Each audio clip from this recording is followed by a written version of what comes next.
biasanya itu pada pemerahan itu sering terjadi kebengkakan pada ambing. Nah itu biasanya itu disebut penyakit apa, Pak? Iya. Jadi bengkak pada ambing pada kambing ini penyakitnya namanya masitis ya. Jadi radang pada ambing ya. Itu biasanya terjadi sebelum melahirkan sampai setelah melahirkan. Itu namanya penyakitnya masitis. Penyebabnya macam-macam, hampir semua agen penyakit itu bisa menyebabkan masitis.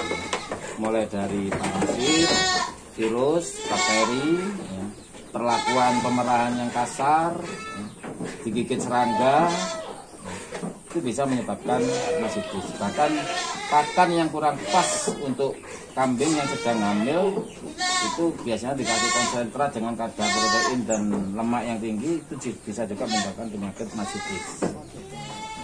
Untuk penyakit masitis ini apa ada jenisnya, Pak? Ya, penyakit masitis baik terjadi pada kambing maupun sapi itu dikatakan ada 5 macam jenis penyakit atau 5 tipe ya. Yang pertama tipe subklinis ya. Tipe subklinis ini kondisi kambing masih sehat bagus, kondisi ambing juga demikian seperti ambing yang sehat ya. Namun air susu ini yang yang terjadi perubahan ya. Yaitu air susu akan ketika dipasteurisasi atau dimasak akan pecah ya.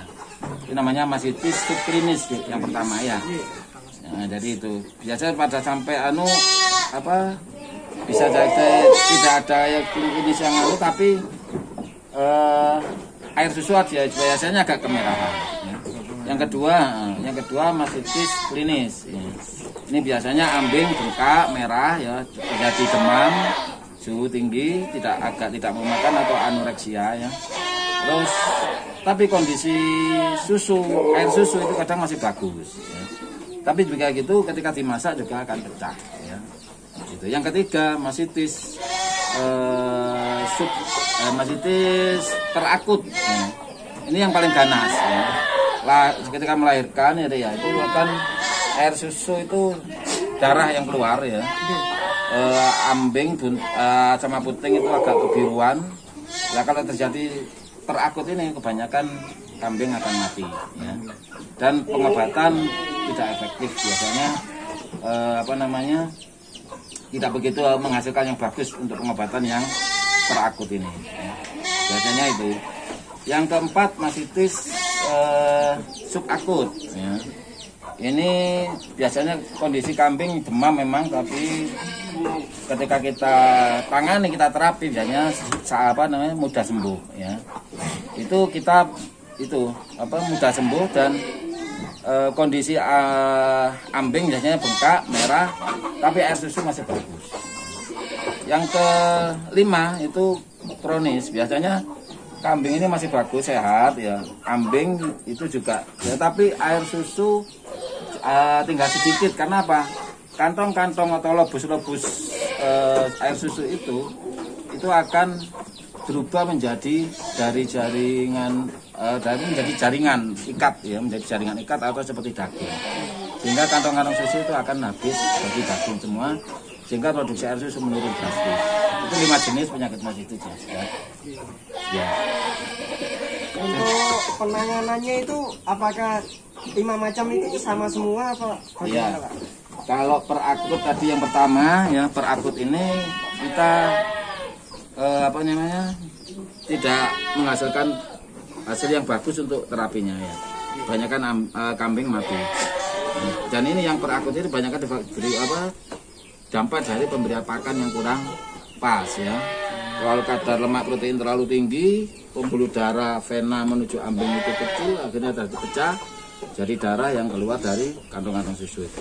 Ya. Itu tidak efektif untuk pengobatan, banyak kan meninggal. Ya. Yang subakut aja mas, ini masih bisa ditangani. Biasa kita injeksi lengkap mas ya, kita injeksi di puting, kita kasih penstrep, kita campur kita encerkan dengan air Aquades ya. Itu kita injeksi lewat puting ya, lewat puting ini. Begitu juga kita tambahkan anti demam, antipiretik ya. Kita tambahkan antibiotik jenis sulfa, yaitu kolibak injeksi ya. Itu kita injeksi intramuskuler, sama penurun demam sama vitamin, itu terapi yang nanti. Kalau cuma klinis ya, kita injeksi kolibak injeksi gitu aja, insya Allah sudah ada perubahan yang bagus di air susunya. Mungkin itu mas ya. Kalau yang kronis itu agak kurang memuaskan hasil kita terapi ya, karena sudah terbentuk jaringan ikat, itu sebaiknya diafkir, dipotong aja ya. Kalau yang kronis itu sudah nggak menghasilkan susu, penghasilannya udah sedikit ya? Iya, sudah drastis, tinggal sedikit. Ada lagi deh ditanyakan? Mungkin untuk ini Pak ya, untuk mencegah terjadinya mastitis itu cara memerah yang baik itu seperti apa aja Pak? Iya. Tahapannya. Jadi gini, kita cuci puting ya, tangan kita juga tentunya juga harus bersih, steril ya. Kita cuci dengan air bersih, ya. Kita lap, ya. Habis itu kita perah ya. Dan perah ini kalau ini kita habiskan air susunya ya, jangan sampai ada tersisa. Kita habiskan, habis itu kita celuputin dengan desinfektan ya. Dengan kadar yang ringan saja. Kita cuci, kita celuputin. Insya Allah tidak akan terjadi yang namanya mastitis. Pemerahan yang kasar juga bisa menyebabkan mastitis ya.